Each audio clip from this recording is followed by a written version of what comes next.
Assalamualaikum warahmatullahi wabarakatuh. Jadi kita akan melakukan pembahasan soal Fisika Dasar 2.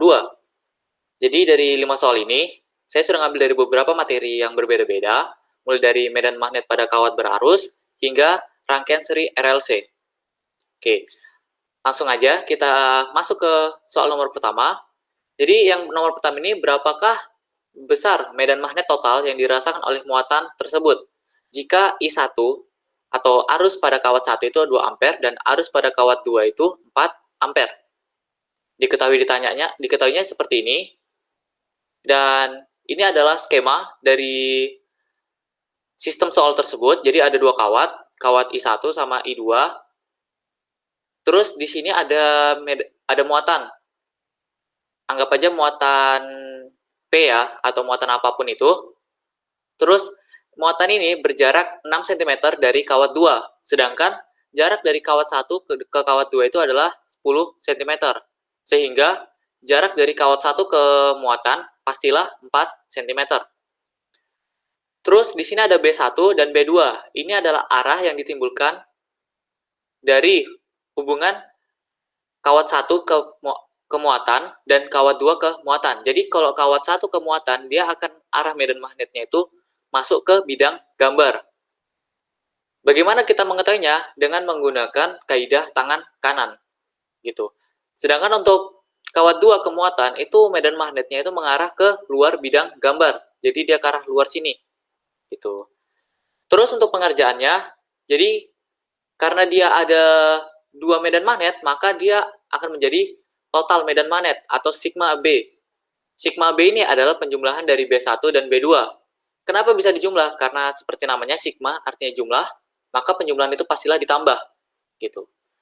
Akan tetapi, ini tidak selamanya bakal menjadi penjumlahan. Kenapa? Karena kalau dia arahnya berlawanan, otomatis dia akan saling mengurangin.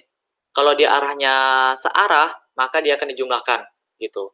Karena dia arahnya ini berlawanan, B1-nya ke dalam dan B2-nya ini keluar bidang gambar, maka dia akan saling mengurangin dengan anggapan yang masuk bidang gambar itu adalah negatif. Makanya yang negatif itu adalah B1. Jadi B1-nya kita anggapkan negatif dan B2-nya itu kita anggap sebagai positif. Gitu. Dikarenakan kawat ini tak berhingga, gitu ya, panjangnya itu tak berhingga. Bagaimana cara kita tahu kawat ini tak berhingga? Yaitu dengan melihatnya apakah kawat ini memiliki panjang di soal tersebut atau tidak. Kalau tidak, maka kawat ini adalah kawat lurus tak berhingga. Sehingga kita pakai rumus B sama dengan mu0I per 2πA. Kita masukkan aja rumusnya. Jadi, sigma B itu sama dengan minus mu0I1 per 2πA1 ditambah mu0I2 per 2πA2. Di mana mu0 itu adalah permeabilitas ruang hampa. Jadi, mu0 ini permeabilitas ya, kalau epsilon 0 itu permitivitas, jadi itu berbeda. Gitu. Sehingga kita masukkan aja nilai-nilai yang kita ketahui, dan kita dapat nanti sigma B-nya itu adalah 0,33 kali 10 pangkat minus 5 Tesla. Kalau hasilnya positif, berarti dia searah dengan arah yang positif juga. Yang positif tadi itu keluar bidang gambar atau bidang kertas. Berarti, karena ini hasilnya positif, berarti gaya medan magnet totalnya itu juga keluar bidang kertas atau keluar bidang gambar. Jadi, bidang kertas atau bidang gambar itu sama ya, dan itu nggak berbeda. Itu tergantung pembahasan aja, pembahasaan. Kalau dia hasilnya negatif, berarti dia sesuai sama arah yang negatif juga, yaitu masuk bidang gambar. Gitu. Jadi kita sesuaikan sama arah yang kita tetapkan sebelumnya. Selanjutnya nomor 2. Suatu solenoida yang panjangnya 2 meter memiliki 800 lilitan dan jari-jari 2 cm. Jika solenoida dialiri arus listrik 0,5 ampere, tentukan induksi magnetiknya. Yang pertama di pusat solenoida dan yang kedua di ujung solenoida. Jadi ini soalnya sama, yaitu sama-sama solenoida. Cuman bedanya itu untuk induksi magnetiknya atau medan magnetnya itu di dua posisi yang berbeda, yaitu yang pertama di pusat dan yang kedua di ujung. Kalau di pusat, rumusnya itu adalah mu0 Ni per L. Kalau di ujung itu cuma ditambah per 2 di bagian bawahnya ya.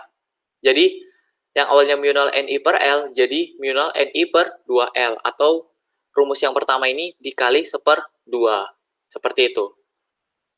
Jadi kita dapat untuk yang di pusat solenoida itu 800 pi kali 10 pangkat minus 7 Tesla.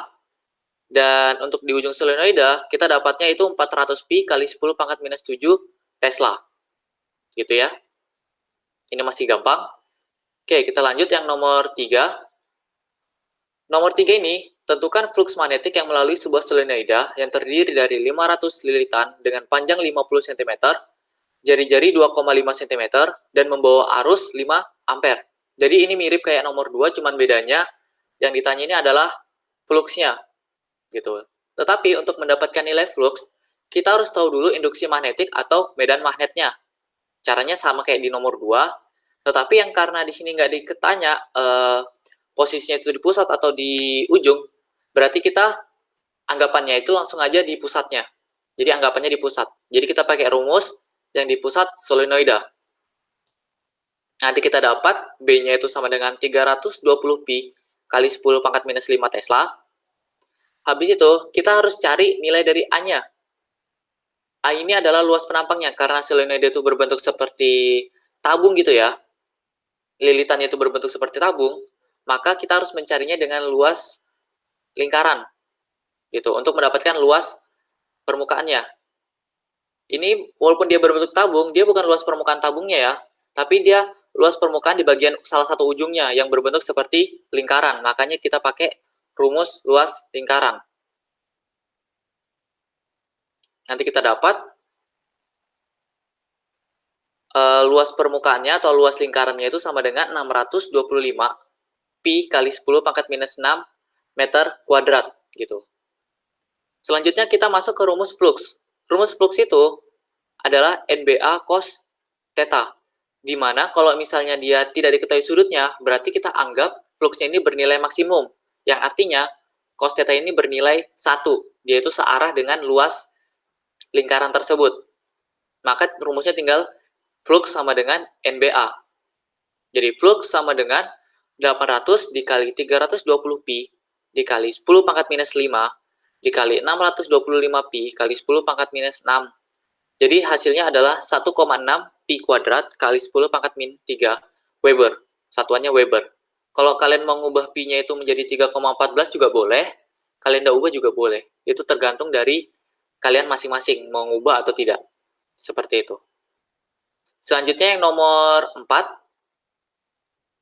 Sebuah loop persegi panjang dengan luas A diletakkan di suatu daerah di medan magnetnya tegak lurus bidang loop. Besarnya medan magnet berubah terhadap waktu menurut persamaan BT sama dengan Bmax E pangkat min A per 5T, dengan Bmax dan A adalah konstanta. Untuk T sama dengan 0, harga medan magnet adalah Bmax. A. Tentukan GGL induksi dalam fungsi waktu. B. Hitung GGL induksi jika A sama dengan 0,1, Bmax 0,5 Tesla, A sama dengan 2, dan T sama dengan 5 second. C. Hitung pula GGL induksi maksimumnya. Oke, jadi untuk ini kita mulai dari yang A dulu. Untuk A yang ditanya adalah GGL induksinya dalam fungsi waktu. Jadi kita cukup turunkan dia terhadap waktu. Yang dimana rumus GGL itu adalah min d flux dt, turunan flux terhadap waktu. Flux itu adalah BT kali A. Jadi karena yang memiliki fungsi waktu hanyalah BT, maka A-nya kita bisa keluarkan karena kita anggap A-nya itu sebagai konstanta. Kita turunkan BT-nya yaitu Bmax E pangkat min A per 5T terhadap waktu. Nanti kita dapat GGL induksinya itu adalah AB max kali A per 5 per E pangkat A per 5 T volt. Jadi satuan GGL induksi itu adalah volt. Selanjutnya, setelah kita dapat itu, kita masukkan ke B. Jadi B-nya itu adalah kita masukkan nilai-nilai dari yang GGL yang kita dapat di A dengan nilai-nilai yang kita sudah ketahui di soal ya. Jadi kita dapat GGL induksinya itu adalah 0,02 per E pangkat 3 volt. Gitu. Selanjutnya untuk GGL maksimum, kalau GGL maksimum otomatis T-nya itu sama dengan 0 second atau ketika dia tidak berubah terhadap waktu, artinya T-nya itu sama dengan 0 second. Tidak ada perubahan waktu. di sistem tersebut. Maka kita dapat GGL maksimumnya itu adalah 0,02 volt. Gitu. Selanjutnya, yang nomor 5. Nomor 5 ini adalah rangkaian seri RLC. Jadi, suatu rangkaian AC seri tersusun dari komponen hambatan R sama dengan 500 ohm, induktor L sama dengan 0,1 Henry, kapasitor C sama dengan 5 mikrofarad, dan sumber tegangan delta V sama dengan 510 sin 1000 T volt. Tentukan reaktansi kapasitif, reaktansi induktif, impedansi, kuat arus maksimum, dan sudut fase antara arus dan tegangan.